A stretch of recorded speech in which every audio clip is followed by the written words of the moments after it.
बुलंदशहर के ज़िले में रहने वाले राम सिंह, जो कि मजदूर थे, फल बेचने का काम करते थे। जहां राम सिंह रहा करते थे, वहीं पड़ोस में एक महिला अक्सर बहुत बीमार रहती थी, जो कि रिश्ते में राम सिंह के बड़े भाई के बेटे की पत्नी लगा करती थी, जिसका नाम कमलेश था। कमलेश का बहुत इलाज कराने पर भी उसकी बीमारी ठीक नहीं हुई और एक दिन उस बीमारी ने कमलेश की जान ले ली। वे सबकी लाडली थी। अक्सर सबके प्यारे इंसान दुनिया से जल्दी ही चले जाते हैं। जब कमलेश के अंतिम संस्कार की तैयारी चल रही थी, तब राम सिंह ने कमलेश के नाक से नथुनी, जिसको लौंग भी कहते हैं, उतार ली और अपने पास रख ली। राम सिंह गांव-गांव में घूमकर फल बेचा करता था, जिसके कारण उसे घर लौटने में देर हो जाया करती थी। एक दिन की बात है, वे फल बेचकर गांव लौट रहे थे। रात के तकरीबन 11 बजे होंगे। वह एक वीराने रास्ते से अपनी साइकिल से घर की ओर आ रहे थे कि अचानक उन्हें अपनी साइकिल पर वजन महसूस हुआ और वे सोचने लगे कि आज क्या हो गया। मेरी साइकिल को जो ऐसे चल रही है जैसे इस पर कोई बड़ा बोझ रखा हो। साइकिल के ऊपर वजन बढ़ता ही जा रहा था, जिससे साइकिल चलाने में राम सिंह को काफ़ी दिक्कत हो रही थी। तभी अचानक उन्होंने पीछे की ओर मुड़कर देखा तो राम सिंह देखते हैं कि एक डरावनी शक्ल वाली औरत उनके साइकिल पर बैठी है। राम सिंह पसीना पसीना हो गए और वहीं बेहोश होकर सड़क पर गिर पड़े। उसी रास्ते से 2 या 3 व्यक्ति जा रहे थे। उनमें से एक राम सिंह को जानता था। व्यक्ति उन दोनों व्यक्तियों की सहायता से राम सिंह को उनके घर छोड़ गया। सुबह राम सिंह की आँख खोली और रात की घटना से वो बहुत ही डर चुके थे, इसलिए वे 4-5 दिन तक फल बेचने ही नहीं गए। घर में उनकी पत्नी और बच्चे पूछते कि क्या हुआ, आप काम क्यों नहीं करने जाते। राम सिंह सोचने लगे कि अगर मैंने वही घटना इन लोगों को बताई तो यह मुझे तो पागल समझेंगे या फिर मुझे निकम्मा समझेंगे कि काम करने का अच्छा बहाना निकाला है। गरीब आदमी अगर काम ना करेगा तो खाएगा क्या। यह सोचकर 4 या 5 दिन के बाद राम सिंह अपने काम पर जाने लगे। पहले की तरह गांव-गांव घूमकर वह फल बेचने लगा। आज फिर उससे घर जाने में देर हो गई थी। जैसे ही वह उस सुनसान रास्ते पे आया, उसको एकदम से उसके उसी दिन की तरह घटना उसके साथ घटी। उस औरत का भयानक चेहरा उसे याद आ गया। वे अपनी साइकिल को तेज तेज चलाने लगा। तेज चलती साइकिल की रफ्तार अचानक धीमी होती चली गई। राम सिंह बहुत ही ताकत लगा रहे थे, लेकिन साइकिल की रफ्तार जो थी वो धीमी और धीमी होती जा रही थी। अब उन्हें यह यकीन हो गया था कि उस दिन वाली चीज़ ही मेरी साइकिल को रोक रही है। उन्होंने इस बार हिम्मत करके बिना पीछे मुड़े पूछा कि कौन हो तुम, मुझे क्यों परेशान कर रही हो, मैंने तुम्हारा क्या बिगाड़ा है। साइकिल के पीछे से आवाज़ आई, चाचा मैं कमलेश सिंह। राम सिंह ने पूछा कौन कमलेश और मुझसे तुम क्या चाहते हो। तो उसने कहा चाचा मैं कमलेश हूँ, आपके बड़े भाई के बेटे की पत्नी। तो राम सिंह ने कहा हाँ बेटा कमलेश क्या बात है और तुम मुझे क्यों डरा रही हो। तो कमलेश बोली चाचा जी आपके पास मेरा लौंग है जो आपने मेरे मरने के बाद मेरे नाक से निकाल ली थी, मैं उसे लेने आई हूँ। मेरा आपको डराने का बिल्कुल भी इरादा नहीं था। राम सिंह ने कहा ठीक है बेटा मैं तुम्हारी लौंग को वापस कर दूंगा तुम्हारे बड़े भैया को। तो कमलेश ने कहा नहीं चाचा जी, मेरा लौंग आप वहीं रखना जहाँ मेरा अंतिम संस्कार हुआ था। दूसरे दिन उन्होंने वैसा ही किया जैसा कि कमलेश ने उनसे कहा था। उस लौंग को अंतिम संस्कार वाली जगह पर रख दिया। उस दिन के बाद फिर कभी कमलेश राम सिंह को नहीं दिखाई दिया। तो दोस्तों ये थी आज की हमारी सबसे पहली कहानी। तो इसी के साथ बढ़ते हैं आज की दूसरी कहानी की तरफ। रिया अपने मम्मी सुमन और अपने पापा विनोद के साथ दिल्ली में रहा करती थी। वे हर साल अपने मम्मी पापा के साथ गर्मी की छुट्टियां बिताने के लिए नैनीहाल जाया करती थी। उसका नैनीहाल अलीगढ़ ज़िले में है। एक बार की बात है, रिया के स्कूल की छुट्टियां पड़ चुकी थी। रिया और सुमन नैनीहाल जाने के लिए तैयार हुए। विनोद को ऑफिस में कुछ काम होने की वजह से शाम को छुट्टी मिल पाई। दिन ढल चुका था। सुमन ने कहा अब रहने दो, अब जाने का समय भी नहीं है, सुबह होते ही हम अलीगढ़ के लिए निकल जाएंगे। इस पर विनोद ने कहा हमारे पास खुद की कार है, दिन ढल गया तो क्या, हमें कौन सा वाहन बदलना है। रिया भी जिद करने लगी, मम्मी अभी चलो ना, मुझे अभी नानी के घर जाना है। रिया और विनोद के बहुत जिद करने पर सुमन जाने के लिए तैयार हो गई। लेकिन अंदर ही अंदर ना जाने क्यों उसका मन घबरा रहा था। अब रात भी हो चुकी थी और इन लोगों की गाड़ी सड़क पर चलने जा रही थी। रात की वजह से सड़क पे वाहन आना जाना कम हो गए थे। विनोद कार चलाया जा रहा था। सुमन और रिया पीछे की सीट पर बैठे थे। जिस गांव में उन्हें जाना था वह गांव अलीगढ़ से करीब 20 किलोमीटर आगे था। वे अलीगढ़ पहुंच चुके थे। आगे का रास्ता बहुत कच्चा और सुनसान था। वहां कोई आता जाता नहीं था और ना ही वहां दिख रहा था। गाड़ी अब कच्चे रास्ते पर चली जा रही थी। थोड़ी ही दूर चलने पर गाड़ी अचानक से न रुक गई। रिया ने पापा से कहा, पापा क्या हुआ, गाड़ी कैसे बंद हो गई? विनोद ने कहा, पता नहीं बेटा, उतर कर देखता हूँ। सुमन ने कहा, जल्दी देखिए और यहाँ से चलिए, कितना सुनसान रास्ता है, मुझे कुछ ठीक नहीं लग रहा। कार से उतरकर विनोद ने गाड़ी के बोनट को खोल कर देखा, लेकिन गाड़ी में कहीं कोई कमी नहीं थी। वह कार के अंदर आकर बैठ गया और कुछ सोचने लगा। तभी सुमन ने कहा, क्या हुआ, चलिए ना। विनोद अब भी कुछ सोच रहा था। फिर सुमन ने रिया के पापा के कंधे पर हाथ रखा और जोर से उन्हें हिलाया और कहा कि क्या हुआ, आप क्या सोच रहे हैं, चलिए यहाँ से, मुझे अब बहुत अजीब सा महसूस हो रहा है। एक तो सुनसान रास्ता है, उस पर से रात, जल्दी चलिए यहाँ से। तब विनोद ने कहा, मैं सोच रहा हूँ कि गाड़ी में कोई खराबी तो है ही नहीं, फिर भी गाड़ी क्यों रुक गई है, देखिए क्या पता गाड़ी स्टार्ट हो जाए। अब विनोद ने गाड़ी स्टार्ट करने के लिए फिर से चाबी घुमाई और इस बार गाड़ी स्टार्ट हो गई। अब कार दोबारा उस रास्ते में अंधेरे को चीरते हुए आगे बढ़ने लगी थी। अभी थोड़ी ही दूर कार चली होगी कि रिया चिल्लाई, मम्मी। एकदम से विनोद ने कार रोकी। दोनों मम्मी पापा रिया से कहने लगे, क्या हुआ बेटा, तुमने चीख क्यों मारी? इस पर रिया ने कहा, पापा मुझे ऐसा लगा जैसे कार के नीचे एक आदमी और औरत आ गए हों। विनोद ने कहा, नहीं बेटा, ऐसा कुछ नहीं हुआ। अगर वे औरत आदमी हमारे कार के नीचे आ जाते तो हमें भी पता चलता ना, और वैसे भी रात बहुत हो गई है, मुझे नहीं लगता ऐसे में रास्ते पर हमारे अलावा कोई और होगा। रिया की आंखें डर के फटी की फटी थी और वे कह रही थी, नहीं पापा, ट्रस्ट मी, मैंने देखा उस आदमी औरत को। सुमन ने कहा, गाड़ी तेज चलाइए। गाड़ी की रफ्तार विनोद ने तेज कर दी। तभी कार के शीशे में विनोद को एक डरावना चेहरा दिखाई दिया। उस डरावने चेहरे को देखते ही विनोद का हाथ स्टीयरिंग से छूट गया और गाड़ी का बैलेंस बिगड़ने की वजह से गाड़ी इधर उधर चलने लगी। जैसे तैसे करके विनोद ने अपनी गाड़ी को फिर से संभाला।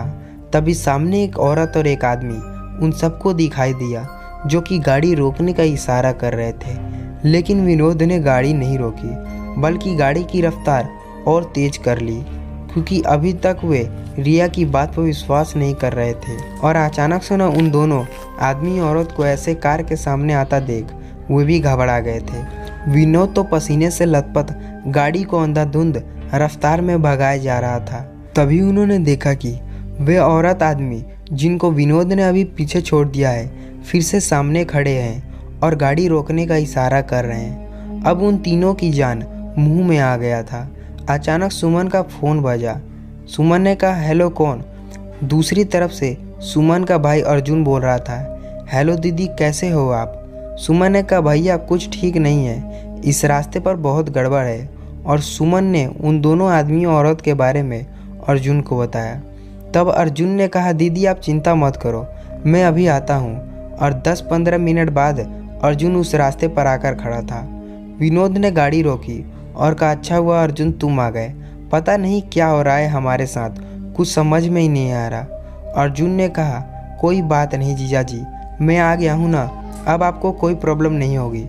अर्जुन भी अब कार में बैठ गया और कार घर की तरफ चल दी। अब तो मानो जैसे सुमन, विनोद और रिया डर अर्जुन के आने से हवा ही हो गया था। अब सब लोग घर पहुंच चुके थे। अर्जुन ने कहा, लाइया जीजा जी कार की चाबी मुझे दीजिए, मैं पार्क करके आता हूँ, आप अंदर जाइए, विनोद ने कहा। ठीक है, और चाबी विनोद को दे दी। जैसे ही रिया और उसके मम्मी पापा ने घर में एंटर किया, तीनों चौंक पड़े। घर में सब लोग रो रहे थे और सामने किसी की लाश पड़ी थी। यह देखकर सुमन और विनोद दंग रह गए और उन्होंने बोला, क्या हुआ, इस घर में क्या हुआ है? और उन्होंने बोला, क्या हुआ घर में, और अर्जुन ने हमें कुछ बताया क्यों नहीं? सुमन की माँ ने रोते हुए सुमन से कहा, बेटा तेरा भाई अर्जुन अब इस दुनिया में नहीं रहा। इतना सुनते ही सुमन, विनोद और रिया के पैरों तले जमीन खिसक गई। सुमन को विश्वास ही नहीं हो रहा था, क्योंकि जो भाई घर के बाहर तक उनके साथ था, घर में उसकी लाश पड़ी हुई थी। यह देखने के लिए कि कहीं ये उनका वहम तो नहीं। सुमन ने अर्जुन के चेहरे से कफन हटाया। यह सच था, सामने जो लाश पड़ी थी वे अर्जुन की थी।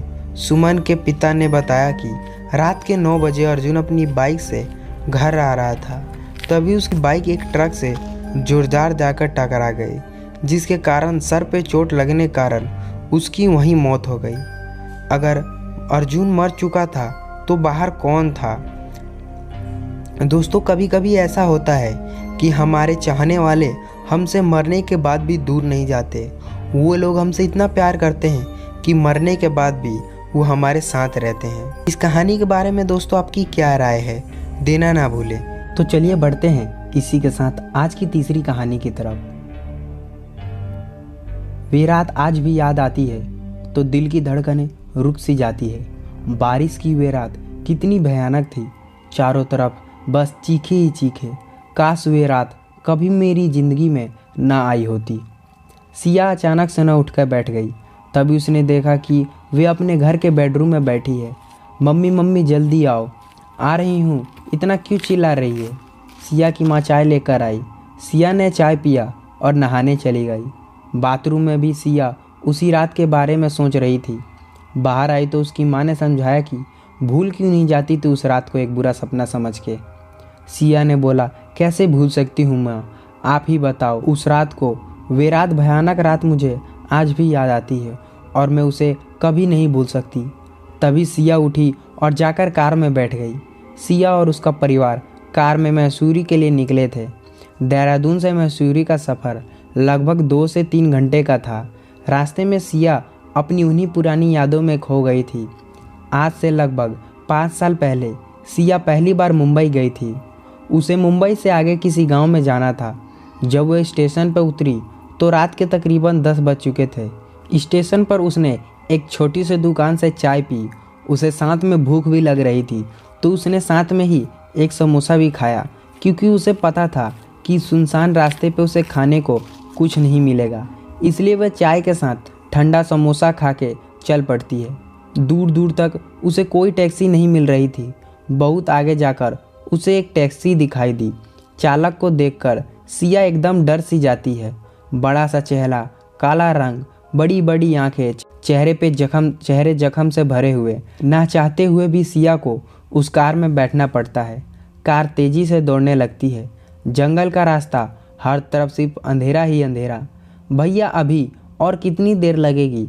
तभी चालक बोलता है कि अभी तो पूरा 1 घंटा लगना है। मुझे अजीब सी घबराहट होने लगी थी। मन में यही विचार आने लगा था कि कार में बैठे बैठे बस एक ही बात सोच रही थी कि काश मेरे सर ने मुझे पीएचडी के लिए ना बुलाया होता, और ना ही मेरी मम्मी की तबीयत खराब होती, और ना ही पापा वहाँ रुकते।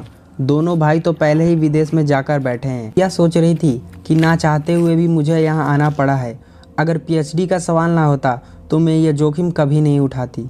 अभी सिया ये सोच ही रही थी कि अचानक गाड़ी रुक गई। सिया डर गई। भैया क्या हुआ, गाड़ी क्यों रोक दी? मैडम लगता है कि पंचर हो गया है। क्या कह रहे हो भैया, जल्दी करो। मैडम मैं देखता हूँ। यह कहने के बाद चालक नीचे उतरकर गाड़ी का टायर बदलने लगता है। काफ़ी देर होने पर जब चालक नहीं आया तो सिया ने आवाज़ लगाने लगी, भैया भैया कहाँ हो आप?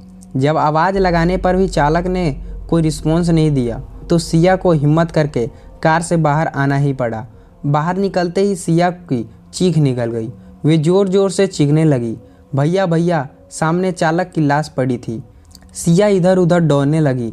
भागते भागते वह एक औरत से टकरा गई। वह बूढ़ी औरत बोली, बेटी तुम कौन हो? सिया कुछ तसल्ली हुई और बोली, आंटी मैं सिया हूँ। यह कहकर उसने उस बूढ़ी औरत को सारी बात बता दी। वे औरत उसे अपने साथ ले गई। बेटा यहाँ अकेले रात में रुकना ठीक नहीं है, तुम मेरे साथ चलो, यहीं पास में ही मेरा घर है, सुबह निकल कर यहाँ से चली जाना। सिया तो अपने होश में नहीं थी। वे चुपचाप उस औरत के साथ साथ चल पड़ी। थोड़ी देर बाद सिया को लगा कि वो एक बड़ी सी हवेली में है। उसके चारों तरफ देखा तो वहाँ से कोई उसे दिख नहीं रहा था। उसने पूछा, आंटी ये आप मुझे कहाँ ले आई? यहाँ क्या आप अकेले रहती हो? वे औरत बोली, नहीं, यहाँ और भी लोग रहते हैं, तुम्हें बाद में मिलवा दूंगी। सिया एक तरफ सोफे पर आंख बंद करके बैठ गई। उसकी आंख कब लग गई उसे कुछ पता ही नहीं चला। जब थोड़ी देर बाद उसकी आंख खुली तो उसने देखा कि चारों तरफ बस अंधेरा ही छाया हुआ है। अंधेरे में ही उसने एक औरत को देखा जो कि बहुत ही भयानक सी दिख रही थी। सिया को उसे देखते ही चीख निकल गई। सिया इधर उधर दौड़ने लगी। सिया वहाँ से निकल के भागी और हवेली से बाहर आ गई। बाहर आकर उसने देखा कि गाड़ी का चालक वहीं खड़ा है। मैडम, गाड़ी कब की ठीक हो गई है? आप कहाँ चली गई थी? अब सिया और भी डर गई थी। उसे कुछ समझ नहीं आ रहा था कि वह क्या करे। उसका दिमाग चकराने लगा था। तभी उसके पीछे से आवाज़ आई, बेटी इसके साथ मत जाना। पीछे मुड़ के सिया ने देखा तो वही बूढ़ी औरत खड़ी हुई थी। अब सिया सोचने लगी कि यह फिर से रूप बदल के तो नहीं आ गई है। सिया को कुछ समझ नहीं आया। तभी वह चालक बोला, मैडम यह कोई चुड़ैल लगती है, आप मेरे साथ चलो यहाँ से, मैं आपको यहाँ से लेकर चलता हूँ। सिया को हर तरफ से चीख की आवाज़ सुनाई देने लगी थी। हर तरफ एक ही आवाज़ आ रही थी, चली जाओ। तभी सिया के कान में एक आवाज़ आई, भाग जाओ यहाँ से। सिया ये बात सुनकर बहुत ज़्यादा घबरा गई। सिया ने तो ना चालक की बात मानी और ना ही उस बूढ़ी औरत की, और वहाँ से भागने लगी। सिया लगातार दौड़ी जा रही थी। तभी उसने रास्ते में एक मंदिर देखा। सिया उस मंदिर में चली गई। अब उससे ये आवाज़ें आना बंद हो गई थी। मंदिर में जाते ही सिया बेहोश हो गई। जब सुबह हुई तो उसके सामने एक पुजारी खड़ा था। वह बोला, बेटी तुम इतनी रात को इस जंगल में क्या कर रही थी? तभी सिया ने उसे सारी बात बताई। पुजारी बोला, बेटी इस रास्ते में रात को आत्माएं का असर रहता है। जिस गाड़ी में तुम बैठी थी वह भी उसी चुड़ैल का चालक था। ये दोनों तुम्हें मार डालते, लेकिन तुम इस मंदिर में आ गई तो बच गई। चलो मैं तुम्हें छोड़ आता हूँ। तभी सिया को उसकी माँ ने आवाज़ लगाई, सिया उठो बेटा, मसूरी आ गया है। सिया अपनी इस डरावनी यादों को लिए मसूरी के मौसम में खो गई।